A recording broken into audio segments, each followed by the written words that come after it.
Globalization. Is it a force for economic growth, prosperity, and democratic freedom?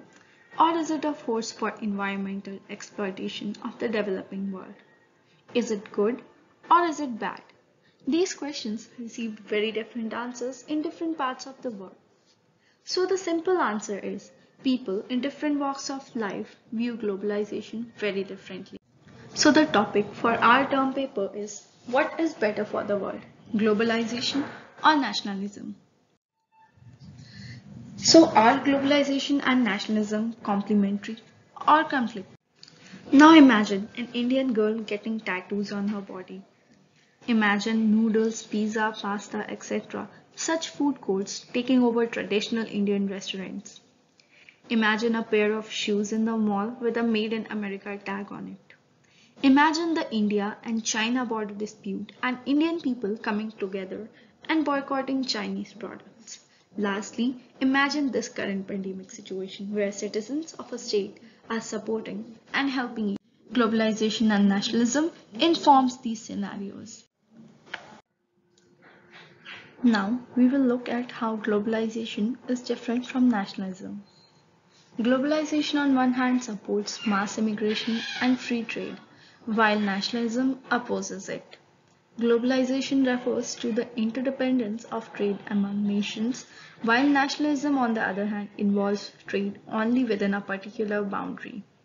Globalization involves foreign investment and it involves technological interaction amongst nations, while in nationalism, fixed management practices are followed.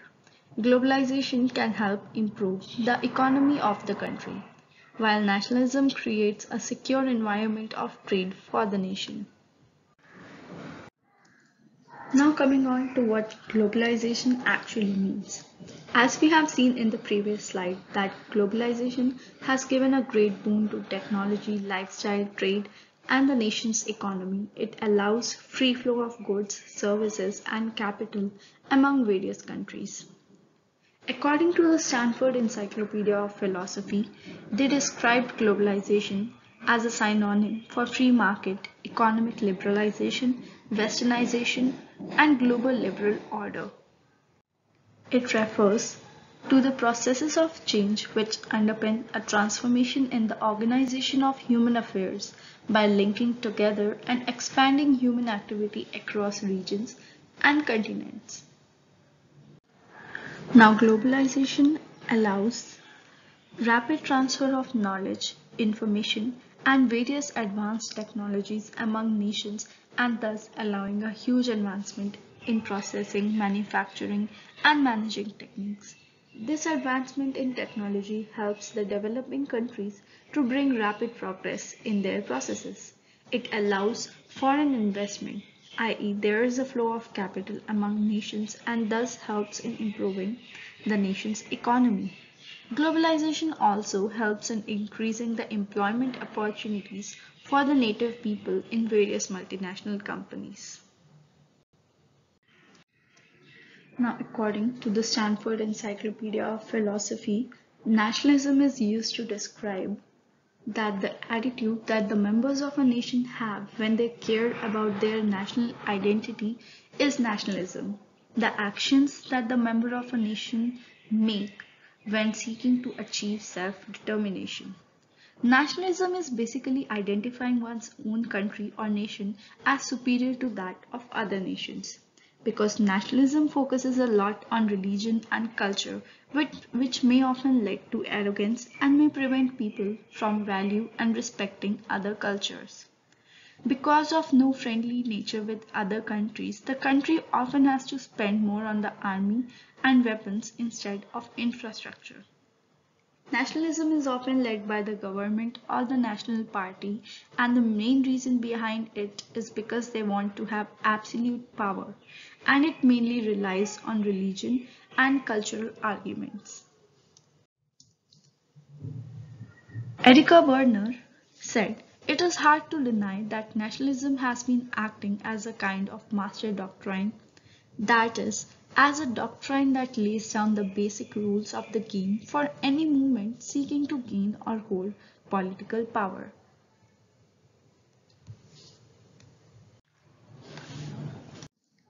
Now we will discuss the benefits and drawbacks from the point of view that globalization means in the developing countries in three important fields. First of them is effect of globalization on economic and trade processes. One of the most important advantages of globalization are goods and people are transported easier and faster. As a result, free trade between countries has increased and it decreased the possibility of war between countries. Furthermore, the growth in the communication between the individuals and companies in the world helped to raise free trade between countries, and this led to the growth of economy. However, there are various advantages globalization has on economy and trade processes. We cannot ignore the disadvantages that globalization has created for the poor countries. One of the reasons is globalization has increased the inequality between the rich and the poor people. The richer are getting rich and the poor are becoming poorer. Many developing countries do benefit from globalization, but then again, many of them lag behind. From the past 2 decades, we have seen that China and India have grown faster than the already rich nations. However, countries like Africa still have the highest poverty rates. Also, the developed countries set up their companies and industries to the developing nations to take advantages of low wages and this causing pollution in countries with poor regulation of pollution. Furthermore, setting up companies and factories in the developing nations by developed nations badly affect the economy of the developed countries and it increases unemployment.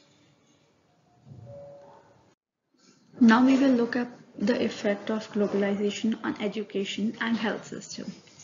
One of the most major advantage of globalization is that it has increased jobs that requires higher order thinking and skill sets. Also, it has improved the living standards and life expectancy of people. With the growth of globalization, there are many international organizations such as NGO, World Health Organization and UNESCO, which have come together to try to eliminate illiteracy and deadly diseases in the world and to save their life. In spite of these positive effects of globalization to education and health fields, we have seen its negative impacts too. Globalization facilitates the spread of different diseases like HIV, AIDS, swine flu, bird flu, and many plant diseases from across the borders. It has also resulted in migration of skilled people to developed nations due to the better life expectancy and living standards there. Now looking at the effect on culture. Before globalization, it would not have been possible to know about other countries and their cultures. Due to important tools of globalization like television, radio, satellite, and internet, it is possible today to know what is happening in any country such as America, Japan, Australia. Moreover, people worldwide can know each other better through globalization. For example, it is easy to see more and more Hollywood stars showing the culture different than America. In addition, we can see clearly a heavy effect that caused by globalization to the young people. It is very common to see teenagers wearing Nike t-shirts and Adidas footwear, playing hip-hop music, using Apple iPad and iPhones, and eating at McDonald's, KFC and Domino's, etc. Well, its advantages are many, but also we have become more obsessed with Western cultures and clothes, which has resulted in the disappearance of local outfits and customs. We have forgotten what our actual roots are. There's a disappearance of many words and expressions from the local languages because many people incorporate English and French words in their languages. We tend to do things that are not actually good for us, but we have to do it because of some peer pressure or different reasons.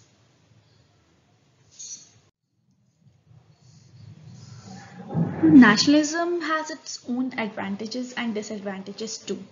It increases the inspiration of patriotism among us, it promotes culture and literature, it leads to liberalism, and it's a source of awe. On the other hand, it is unable to increase the GDP at the required level for the nation. It inspires imperialism. Crimes are committed in the name of nationalism.